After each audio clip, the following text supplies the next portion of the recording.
Hello বন্ধুরা, welcome to my YouTube channel. আরও একটা নতুন ভিডিও নিয়ে চলে আসলাম। আজকে সারাদিনের কি ইন্ডিয়ান সিনেমা আপডেট সেটাই আপনাদের সামনে তুলে ধরবো। বেশ কিছু বড় বড় আপডেট আছে আজকে, যে আপডেটগুলো আমার হয়তো দিতে একটু দেরি হয়ে গেল। তো আমি সারাদিন একটু ব্যস্ততার মধ্যে ছিলাম বলে হয়তো আপডেটগুলো দিতে পারিনি। তো আজকে এই আপডেটগুলো আপনাদের সামনে তুলে ধরবো। আপনাদের কেমন লাগলো সেটা অবশ্যই কমেন্ট বক্সে জানাবেন। চলুন ভিডিওটা তাহলে শুরু করা যাক। প্রথম আপডেটটা, যেটা আজকের দিনের সবচেয়ে বড় আপডেট এবং বিশাল ক্রেজ এই আপডেটটা, এবং হাইপ বিশাল তুলেছে। সোশ্যাল মিডিয়া খুললে এই আপডেটটা সব জায়গায় ঘুরছে। মার্ভেল সিনেমাটিক ইউনিভার্সের নতুন সিনেমায় অ্যাভেঞ্জার্সকে নিয়ে আমি কিছু দিন আগে একটা ছোট ভিডিও করে বলেছিলাম, রুশো ব্রাদার্স তারা অ্যাভেঞ্জার্সের দুটো পার্টের কাজ করতে চলেছেন অ্যাজ এ ডাইরেক্টর। রিলিজ হবে 2026-এ, আরেকটা রিলিজ হবে 2027-এ। তো আজকে সেই নিয়ে একটা বিশাল বড় আপডেট এসছে। অ্যাভেঞ্জার্স ডুমসডে যেটা রিলিজ হবে 2026 সালে, সেইটায় ডক্টর ডুমের চরিত্রে অভিনয় করতে চলেছে সবার পরিচিত আমাদের Iron Man Robert Downey junior RDG। তো আমি তো এই নিউজটা শুনে পুরো একদম পাগলা হয়ে গেছি যে যে যে আয়রন ম্যানকে একটা জায়গার সময় সরিয়ে দেওয়া হয়েছিল, তাতে ভক্তরা বিশাল অখুশি হয়েছিল এবং খুব খুবই দুঃখিত হয়েছিল তারা। এবং আমারও খুব খারাপ লেগেছিল, কারণ আমি মার্বেল ইউনিভার্সের বিশাল বড় ফ্যান। আয়রন ম্যানের তো অবশ্যই ফ্যান, তাকে আবার ফিরিয়ে আনা হলো। হ্যাঁ, সে ডক্টর ডুম চরিত্রে অভিনয় করে, সে অ্যান্টাগনিস্ট হবে। আমি তো ভীষণ এক্সাইটেড যে সিনেমাটা কবে রিলিজ হবে। 2026, অনেক দিন, 2025-এ আসলে ভালো হতো। তো একটা বিশাল বড় খবর। আরও কিছু ব্যাপার তারা অ্যানাউন্স করেছে যে 2027-এ আসতে চলেছে অ্যাভেঞ্জার্স সিক্রেট ওয়ার্স, ঠিক আছে। ফ্যান্টাস্টিক 4ও আসতে চলেছে খুব শিগগিরই। তো তারা এই যে অ্যানাউন্সমেন্টটা এবং এই যে ভিডিওটা রিলিজ হয়েছে আজকে, যে মুখোশ পরে এসছে এবং মুখোশটা খুলে হাতটা ছড়িয়ে যে ভিডিওটা এসছে, ওই ভিডিওটা আজকে সারাদিন ধরে আমি সোশ্যাল মিডিয়ায় দেখলাম। যখনই সোশ্যাল মিডিয়া বলছি তখনই ওই RDGর ভিডিওটা আমার তো দারুণ লেগেছে। আমি ভীষণ এক্সাইটেড যে তাকে নতুন একটা চরিত্রে এবং অ্যান্টাগনিস্ট চরিত্রে দেখার জন্য। তো আমার কাছে একটা বিশাল বড় খবর। পরবর্তী একটা আপডেট নিয়ে চলে আসছি, হলিউডের আপডেট। ডেডপুল উলভারিনের বক্স অফিস কালেকশন নিয়ে আমি কথা বলবো। ডেডপুল অ্যান্ড উলভারিন ফ্রাইডে এবং স্যাটারডেতে কী রকম কালেকশন করেছে সেটাই আপনাদের সামনে তুলে ধরবো। ফ্রাইডেতে কালেকশন করেছে 21 কোটি টাকা এবং স্যাটারডেতে 22.66 কোটি টাকা। টোটাল ইন্ডিয়া জুড়ে কালেকশন করেছে 43.8 কোটি টাকা। তো ইন্ডিয়াতে ভীষণ ভালো কালেকশন করেছে এবং ওয়ার্ল্ড ওয়াইড যে কালেকশনটা করেছে সেটা চমকে দেওয়ার মতো। $438 মিলিয়ন ওয়ার্ল্ড ওয়াইড কালেকশন করেছে, যেটা হিউজ। R-রেটেড সিনেমাগুলোর মধ্যে এটা সবচেয়ে বড় ওপেনিং। ডোমেস্টিক ওপেনিংয়ের ক্ষেত্রে যদি বলা হয় তাহলে এটা 8th নাম্বারে রয়েছে। তো হিউজ। বোঝাই যাচ্ছিল যে এতদিন পর একটা মার্বেলের সিনেমা, যেটা ডেডপুল উলভারিনকে নিয়ে, সেটা এবং সিনেমাটা ভালো হয়েছে। আমি বলেছি এই সিনেমাটা সম্পর্কে, আপনারা গিয়ে অবশ্যই চেক আউট করুন সেটা। তো আমার তো দারুণ লেগেছে। তো এইটা হিউজ এবং এই যে কালেকশনটা, এটা আমি বলছিলাম আগের দিনের একটা ভিডিওতে, এটা হতেই পারে এবং এটা অবাক করার কিছু নেই। তো যাই হোক, তারা আশা করি কিছুদিন পরে আরও বিরাট কালেকশন, ইন্ডিয়া থেকেও আরও হিউজ কালেকশন করবে। 100 কোটি খুব শিগগিরই ছুঁয়ে ফেলবে বলে আমার মনে হয়। এবার পরবর্তী আপডেট বলিউডকে নিয়ে। কার্তিক আরিয়ানের দুটো পরপর মুভি সেলড হয়ে গেল। সেই দুটো মুভি হচ্ছে না। একটা হচ্ছে হুসেন মুস্তারাকে নিয়ে যে মুভিটা করার কথা ছিল কার্তিক আরিয়ানের, সেই মুভিটা, এবং যে মুভিটার ডাইরেক্টর ছিলেন বিশাল ভারদ্বাজ, সেই মুভিটাও সেলড হয়ে গেল। এবং করণ জোহরের সঙ্গে একটা মুভি করা ছিল, যেখানে অ্যাসোসিয়েট থাকতো একতা কাপুর এবং সন্দীপ মোদির ডাইরেকশন, সেই মুভিটাও সেল হয়ে গেল। কার্তিক আরিয়ান কিন্তু এখন পুরোপুরি ফোকাস করেছে অনুরাগ বসু সিনেমাটার ওপর, যেটা হচ্ছে কার্তিক আরিয়ান এবং তৃপ্তি ডিমরির সঙ্গে হতে চলেছে। আরেকটা হচ্ছে পাতি পাতনি আর O2 যে সিনেমাটা হতে চলেছে সেই সিনেমাটার ওপর। সেই সিনেমাটাও নতুন সে সাইন করেছে।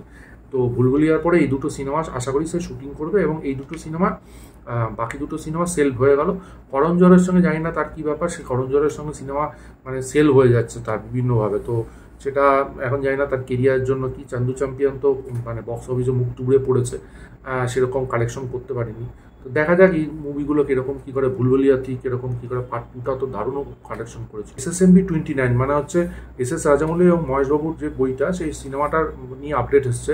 তো সিনেমাটার একটা টাইটেল নিয়ে আপডেট এসছে, যেটা হচ্ছে গোল্ড। এই সিনেমাটার টাইটেল হতে পারে বলে খবর আসছে। দেখা যাক এর অফিসিয়াল কি খবর আসে, সেটা অবশ্যই আপনাদের সঙ্গে শেয়ার করব। জন আব্রাহাম ও সার্ভারিবাগের যে সিনেমাটা বেদা, সেই সিনেমাটা নিয়ে অনেক রকম ঝামেলা হচ্ছে, যে সার্টিফিকেট পাচ্ছে না CBSE। সিনেমাটা এখনও পুরোপুরি চেক করে উঠতে পারিনি। 29শে জুলাই মানে কালকে সিনেমাটা স্ক্রিনিং হওয়ার কথা। তো জানি না কি হবে। তো মনে হচ্ছে এই সিনেমাটা পিছিয়ে যেতে পারে। এই সিনেমাটা 15ই আগস্ট রিলিজ করবে না। এই সিনেমাটা রিলিজ করতে পারে আগামী 29শে আগস্ট। থালাপতি বিজয়ের যে upcoming cinema greatest of all time, যে সিনেমাটা নিয়ে বিশাল হাইপ রয়েছে এবং যেহেতু তিনি সিনেমা ছেড়ে দিচ্ছেন, রাজনীতিতে জয়েন করছেন, তো তার লাস্ট কয়েকটা সিনেমা নিয়ে ভীষণ রকম ক্রেজ হয়। তিনি দারুণ মাপের অভিনেতা, বিশেষ করে কেরালায় তার বিশাল রকম মানে হাইপ রয়েছে, বিশাল তার ক্রেজ। তো তার এই সিনেমাটার ফার্স্ট টিজার, এর আগে যেটা এসেছিল একটা গ্লিমস এসেছিল, তো ফার্স্ট টিজার আসতে চলেছে আগামী 15ই আগস্ট। ওয়াইআরএফ ইউনিভার্সকে নিয়ে একটা আপডেট, আলফা, যেটাতে আলিয়া ভাট এবং সার্ভারি বাগ অভিনয় করতে চলেছেন। সিনেমায় আলিয়া ভাটের সঙ্গে ববি দেওয়ালের একটা বিশাল ব্রুটাল অ্যাকশন সিকোয়েন্স থাকতে চলেছে, এবং সেই সিকোয়েন্সটা নাকি 4 দিন ধরে শ্যুট হবে, অলরেডি শুটিং নাকি শুরু হয়ে গেছে। এই সিকোয়েন্সটার অ্যাকশন ডিরেক্টর থাকতে চলেছেন জাবান সিনেমার অ্যাকশন ডিরেক্টর, তিনি টম ক্রুজের টপ গান ম্যাভরিকেরও অ্যাকশন ডিরেক্টর ছিলেন। তো শোনা যাচ্ছে এই শুটিংটা যখন হবে, ওয়ারের থেকে স্ট্রিক্টলি মানে শুটিং ফ্লোরটা পুরো সিল করে দেওয়া হয়েছে, এবং কোনো মোবাইল টোবাইল যেন না থাকে কারোর কাছে, কারণ তারা চাইছে না এর কোনো ফুটেজ বা কিছু লিক হোক। অজিত কুমারের বিদামো আজকে নিয়ে আপডেট, তার নেক্সট ফিল্ম, এবং এই ফিল্মের একটা নতুন পোস্টার রিলিজ হয়েছে অ্যাকশন স্টার অর্জুনকে নিয়ে। তো সেই পোস্টারটা বেশ ইন্টারেস্টিং হয়েছে, এবং পেছনে অজিত কুমারের একটা ছায়া টাইপের, এবং সে ওই আজারবাইজানের ওই একটা লোকেশনে দাঁড়িয়ে আছে। তো দেখা যাক এই সিনেমাটা কেমন হয়। শোনা তো যাচ্ছে এই সিনেমাটা একটা ইংলিশ সিনেমা রিমেক। এবার দুলকার সালমানকে নিয়ে আপডেট, দুলকার সালমানের আজকে জন্মদিন ছিল, সেই জন্মদিন উপলক্ষে তার একটা নতুন সিনেমা রিলিজ হয়েছে। সেই সিনেমাটার নামটা খুব খটোমটো, তো সেই সিনেমাটার নামটা হচ্ছে আকাশাম লো ওকাতারা, ডাইরেকশন দিচ্ছেন পাবান সাদিনেনি। এবার আমির খানকে নিয়ে আপডেট, এবং এটা একটা বিশাল ওয়াক করা আপডেট আমার কাছে, কারণ জানি না এই ডিসিশনটার কি কারণ। কিছুদিন আগেই সবাই জানে নেটফ্লিক্সে রিলিজ করেছিল বিজয় সেতুপতির বিখ্যাত সিনেমা মহারাজা, যেটা হল মানে এমনিও সিনেমাটা রিলিজ হওয়ার পরেও বিশাল বিজনেস করেছে, এবং নেটফ্লিক্সও বিশাল ক্রেজ, মানে সোশ্যাল মিডিয়া টিডিয়ায় সব সময় ঘুরছে সিনেমাটা, বিভিন্ন রকম ক্লিপিং সব কিছু। তা শোনা যাচ্ছে আমির খান এই সিনেমাটার নাকি রাইটস কিনে নিয়েছেন, এবং সিনেমাটা তিনি হিন্দিতে রিমেক করবেন। এত বড় সিনেমা কি জন্য হিন্দিতে তিনি রিমেক করবেন? অলরেডি সিনেমাটা মানে লোকে মানে ক্রেজ যে লেভেলের ছিল, অলরেডি সিনেমাটা সেই জায়গায় বিশাল জায়গায় চলে গেছে, এবং সেই সিনেমাটা আবার হিন্দিতে কে দেখবে আমি জানি না। এবং আমির খান প্রোডাকশন থেকে এই সিনেমাটা আসবে, এবং স্টোরিতে তিনি কিছু চেঞ্জ করবেন, আর তিনিই নাকি আমির খানই নাকি বিজয় সেতুপুর চরিত্রটা প্লে করবেন। পরবর্তীকালে ভবিষ্যতে এই নিয়ে আপডেট আসলে অবশ্যই আপনাদের সঙ্গে শেয়ার করবো। প্রবাসের নতুন ছবি রাজা সাহেবকে নিয়ে, রাজা সাহেবের একটা ফ্যান ইন্ডিয়া গ্লিমস কালকে বিকেল 5টা 3 রিলিজ হতে চলেছে। দেখা যাক এটার মধ্যে কি থাকতে চলেছে, তো সেটা নিয়ে আমি খবর পেলে এবং সেটা দেখলে আমার কেমন লাগে সেটা অবশ্যই আপনাদের সঙ্গে শেয়ার করবো। এবার খাদান নিয়ে দুটো আপডেট আছে, দুটো আপডেটই বিশাল বড়। তো খাদান আর রিলিজ ডেট নিয়ে আমি কিছু ভিডিওতে বলেছিলাম যে খাদান মানে প্রোডাকশন হাউস থেকে চাইছে ডিসেম্বরে রিলিজ হোক, কিন্তু মেকার্স যে সে চাইছে আরও ভালো করে বানানোর জন্য সে পরের বছর মানে 2025 সালে শুরুর দিকে রিলিজ হোক। তো আজকে খবর শোনা যাচ্ছে খাদান কিন্তু দেব চাইছে 2024-এর ক্রিসমাস উইকেন্ডে, মানে তার জন্মদিনের সময় ডিসেম্বর মাসে রিলিজ হোক। এবং কারণ কি, অভিজিৎ সেনের সঙ্গে যে তিনি যে বইটা করছেন সেই বইটাও নাকি নভেম্বর মাস থেকে সে শুটিং শুরু করে দেবে। তো আমার মনে হচ্ছে খাদান হয়তো ডিসেম্বর মাসেই রিলিজ করবে হয়তো, কারণ তিনি এই সিনেমাটার শুটিং শেষ করেই অভিজিৎ সেনের সঙ্গে সিনেমাটা করবে। দেখা যাক, এইটা হলে তো দারুণ, আমাদের ফ্যান্সদের জন্য দারুণ হয়, কারণ আমি খাদান আর টেক্কার জন্য বিশালভাবে মুখিয়ে আছি যে কী আপডেট আসে, কবে আসে। তো আমি ভীষণ এক্সাইটেড। তো আমি চাই অবশ্যই ডিসেম্বর মাসে আসুক, তবে সিনেমাটার যেন তাতে কোনো ক্ষতি না হয়, ভালোভাবে তৈরি হোক এবং সেটা দারুণভাবে তৈরি হোক। এবং যে পরবর্তী যেটা আপডেট, এটা আরও বড় আপডেট, সুনীল রড্রিগেজ যিনি জাবান সিনেমার অ্যাকশন ডিরেক্টর ছিল, তিনি এই সিনেমার অ্যাকশন ডিরেক্টর হতে চলেছে, তাকে দিয়ে এই সিনেমার অ্যাকশন করাতে চলেছেন দেব। এবং শোনা যাচ্ছে এটা হিউজ স্কেলে অ্যাকশন সিকোয়েন্স এখানে থাকবে, যেটা বাংলা সিনেমা এর আগে কখনো হয়নি, এবং তার পেছনে প্রচুর টাকা ঢালা হয়েছে, এবং এটা বিশাল বড় বাজেটের একটা সিনেমা।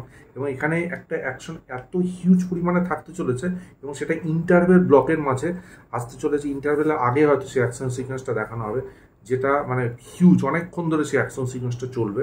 তো আমরা তো জানি যে এই সিনেমার কলকাতার যে শুটিং সেটা র্যাপ হয়ে গেছে, আসানসোলের শুটিং খুব শিগগিরই শুরু হবে, এবং সেটাই হবে এই সিনেমার লাস্ট শিডিউল। তারপরেই এডিটের কাজ শুরু হবে। দেখা যাক এই সিনেমাটা কি লেভেলের কোথায় নিয়ে যায়, এবং আরও কিছু বড় আপডেট পেলে অবশ্যই আপনাদের সঙ্গে শেয়ার করবো। এবার এই ভিডিওর লাস্ট আপডেট, শাহরুখ খানকে নিয়ে যে বড় আপডেট, সেটা আমি মানে আপডেটটা পেয়ে বিশালভাবে এক্সাইটেড, কারণ ওনার তো মানে ফ্যান সারা বিশ্ব জুড়ে, আমি ওনার ফ্যান।